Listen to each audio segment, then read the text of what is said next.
रामकृष्ण मंडळी, मी अंजली. तर सकाळी सकाळी मम्मीने 5 वाजताच उठवलं. अंधारच पडलेला होता, थंडी वाजत होती. मग पटापटा घरातले कामं आवरले आणि आर्याने निघालो मम्मीला स्टॉपवर सोडायला गेलो. मम्मीचं बॅड लक, मम्मीची बसच निघून गेली. मग तिथून मम्मीला घेऊन आलो घरी. आर्या गल्लीतून गाडी घेऊन घरापर्यंत गेला ना आम्ही दोघी पाय घरापर्यंत गेलो. नंतर काय पटापटा घरातले कामं आवरले. आर्याचा शाळेचा टाईम झाला. मग आर्याला मी नेऊन सोडलं शाळेत.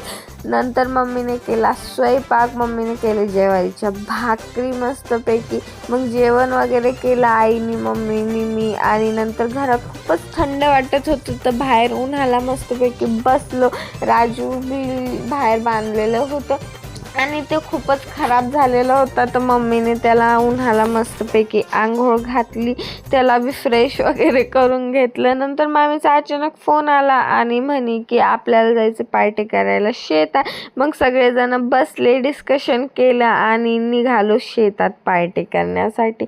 सगळेजण फॅमिली एकत्र असली की खूपच छान वाटतं. तरी बी आमची फॅमिली पुरी नव्हती. मोठा मामा, मोठ्या मामी वगैरे बाकीचे सगळेजण नव्हते. नंतर सगळ्यांनी आपापले कामं वाटून घेतले. कोणी भाजी धुत होतं, कोणी कापून कुपून देत होतं, कोणी चूल मांडत होतं. मग ज्याने त्यांनी त्याचे कामं वाटून घेतले आणि ते त्याचे कामं करत होते. लेकरं मस्तपैकी खेळत होते. मग काय करावं म्हणलं, आपण सगळ्या महिला मंडळ ज्याचे त्याचे कामं करते. मग जामाच्या झाडावर चढून जाम तोडला आणि एक जाम आम्ही सगळ्यांनी वाटून खाल्ला. वाटून खाण्यात बी वेगळीच मजा आहे. नंतर गौरीने मी थोडीशी मस्ती वगैरे केली. मग फोटोशूट केला. मामीसोबत 2-3 रील शूट केल्या आणि आई घरी होती तर आर्यन मी गेलो आईला आणण्यासाठी घरी.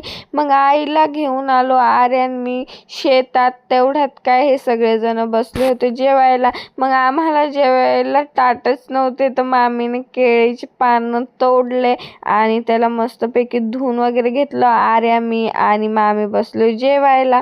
जेवण वगैरे केलं. वातावरण बी थंड होत चाललं होतं संध्याकाळी. मग पटापटा सगळं आवरला आणि सगळेजण निघालो घराकडे. मग घरी पोहोचल्यावर मामी त्यांना बी घरी जायचं होतं ना आम्हाला बी राशन आणायला जायचं होतं, मम्मीला मला.